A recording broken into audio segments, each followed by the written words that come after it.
चलिए अब रुक कर लेते हैं इस वक्त की बड़ी खबर की ओर, जो कि राजधानी रायपुर से है, जहां पर छत्तीसगढ़ कांग्रेस जल्द प्रत्याशियों का ऐलान करने वाली है।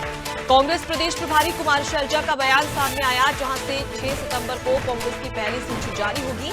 बीजेपी की पहली सूची आने के बाद एक्शन में कांग्रेस नजर आ रही है। तो देखिए, हाल ही में बीजेपी ने 21 प्रत्याशियों को चुनावी मैदान में उतारा है और इसके मद्देनजर कुमार शैलजा ने ये बड़ी जानकारी दी है, जहां उनका कहना है कि 6 सितंबर को कांग्रेस भी अपनी पहली सूची जारी करने वाली है। इससे पहले आपको बता दें कि छत्तीसगढ़ में 2 सितंबर को राहुल गांधी आने वाले, उसके बाद में 6 सितंबर को ये लिस्ट जारी होगी और लिस्ट के बाद में 8 सितंबर की बात कर ली जाए तो कांग्रेस के राष्ट्रीय अध्यक्ष मल्लिकार्जुन खड़गे भी छत्तीसगढ़ पहुंचने वाले हैं। तो चुनावी लिहाज से लगातार अब तैयारियों में कांग्रेस जुटी हुई है और कांग्रेस ने अब ये साफ कह दिया है कि अब 6 सितंबर को कांग्रेस की सूची जारी हो जाएगी। ऐसे में देखने वाली बात होगी कि कौन कौन से वो जो प्रत्याशी है जो लगातार अपनी दावेदारी ठोक रहे हैं, ऐसे में उन्हें मौका दिया जाता है कांग्रेस की ओर से या नहीं। लेकिन वहीं पर अगर देखा जाए तो इस बार 75 पार कांग्रेस ने साफ तौर पर कह दिया, लेकिन देखने वाली बात होगी कि किस प्रकार से रणनीतियां तैयार की जाती है, जिसके मद्देनजर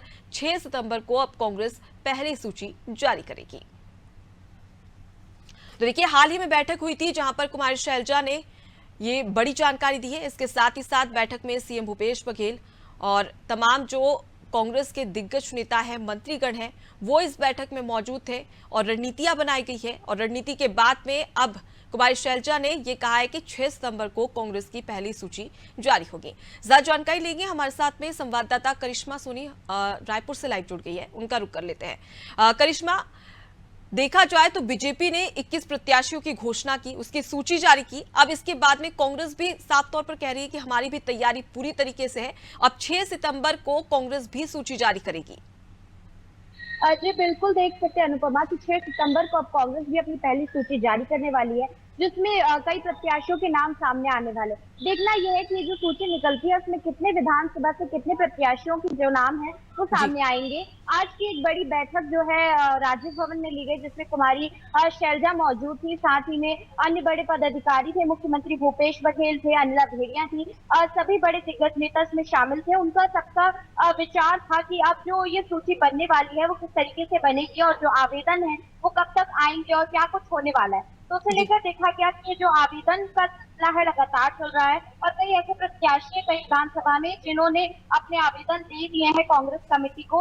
वहीं अगर बात करें 24 तारीख तक जो है निचले स्तर पर इन सभी आवेदनों को इकट्ठा किया जाएगा। इसके पश्चात 26 तारीख तक जो है ब्लॉक कमेटी इन सभी आवेदनों को एकत्रित करेगी और उसके बाद जिला कांग्रेस कमेटी को सौंप दी जाएगी और फिर इसके बाद छत्तीसगढ़ कांग्रेस कमेटी जो है इस पर गठन करने वाली तरीके से जो है आगे प्रत्याशियों के नाम भेजे जाएंगे और कितने नाम जो है आगे जाने वाले हैं। हर विधानसभा से कहा जा रहा है कि 3 नाम जो है लोगों के लिए जा रहे हैं। इसके पश्चात देखने वाली बात ये होगी कि लोग कितने सक्रिय में नजर आते हैं, क्योंकि पार्टी अब जो है काफी गंभीर नजर आ रही है, क्योंकि बीजेपी ने अपनी पहली सूची जारी की जिसमें 21 प्रत्याशियों के नाम शामिल है और साथ ही में लोकसभा सांसद विजय बघेल जो है अब मुख्यमंत्री के अगेंस्ट में नजर आ रहे। चाचा भतीजा का यहाँ पर जो है हमें महासंग्राम देखने को मिलने वाला है।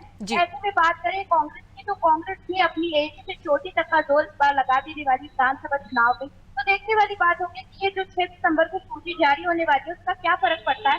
और इससे पहले देखा जाएगा कि 2 सितंबर को राहुल गांधी का रायपुर राजधानी का दौरा होने वाला है। इसके बाद मल्लिकार्जुन खड़गे भी 8 सितंबर को देखा जाएगा कि उनका भी यहाँ पर आगमन है। तो बड़ा इम्पैक्ट जो है कांग्रेस पार्टी चुनाव के पहले पूरे छत्तीसगढ़ में फैलाने वाली है और उनके शिविर जो है लगातार चल रहे हैं और लगातार उनके आयोजन चलते, कार्यक्रम चलते विधानसभाओं में। इस वजह से अलग अलग जनजाति के वर्गों को भी साथ हुए कांग्रेस पार्टी यहाँ पर नजर आ रही है।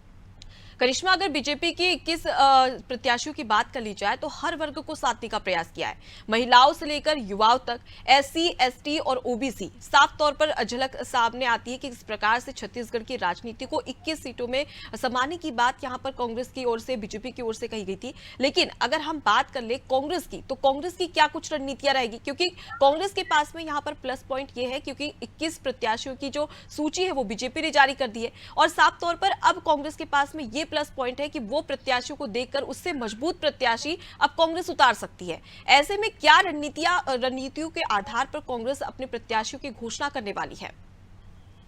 जी बिल्कुल देखा जा सकता है कि पहले जो है बीजेपी की प्रत्याशियों की लिस्ट सामने आ गई है, तो इससे साफ तौर पर पता चल रहा है कि कहीं ना कहीं कांग्रेस पार्टी के लिए ये प्लस पॉइंट है कि यहाँ पर उनको मालूम है कि कौन से विधानसभा से कौन सा प्रत्याशी सामने है, तो वो उस हिसाब से अपने दिग्गज नेताओं को सामने रखने वाले। भाजपा में हमने देखा कि कई नए चेहरे जो हैं उनको मौका दिया गया है, फ्रेश फेसेस हमें यहाँ पर देखने को मिल रहे हैं। वहीं बात जी। करें कांग्रेस की, तो कांग्रेस हो सकता है कि उन नए चेहरों के सामने जो है बड़े दिग्गज एक्सपीरियंस नेताओं को रखे, क्योंकि इससे फर्क ये पड़ता है कि जब हम कहीं भी देख सकते हैं विधानसभा में चुनाव होते हैं, तो अगर हम किसी एक्सपीरियंस पर्सन के सामने नए फेस को लाते हैं तो लोग ज्यादातर एक्सपीरियंस नेता की ओर जो है उनका झुकाव नजर आता है। तो हो सकता है कि कांग्रेस पार्टी की रणनीति से आगे बढ़े।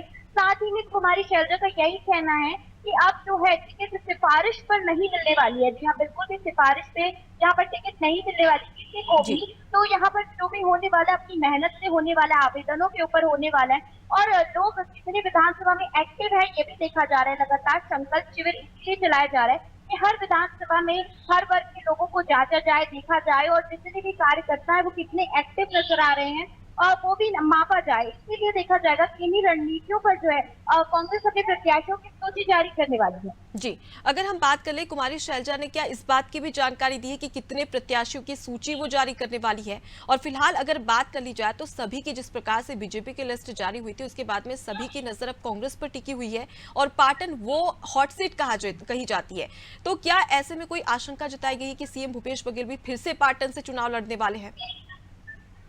जी बिल्कुल कहा जा सकता है कि मुख्यमंत्री एक बार फिर से जो है पाटन की ओर से लड़े, लेकिन इससे पहले देखा जा रहा था कि पाटन की जो बागडोर थी वो टीएस सिंहदेव को दी गई थी। उनको वहां का प्रभार सौंपा गया था और प्रभारी भी बनाया गया था। तो हो सकता है कि मुख्यमंत्री को ना देकर टीएस सिंहदेव को भी इस बार पाटन से जो है चुनाव लड़ने का मौका मिले। और साथ ही में बात करें विभिन्न क्षेत्रों की, तो वहां पर भी देखा जाएगा कि भाजपा के अगेंस्ट में जो है कांग्रेस बड़े दिग्गज नेताओं को रखने वाली है। हालांकि सूची में कितने प्रत्याशियों के नाम जारी होंगे इसके बारे में कोई भी जानकारी अभी सामने नहीं आई है।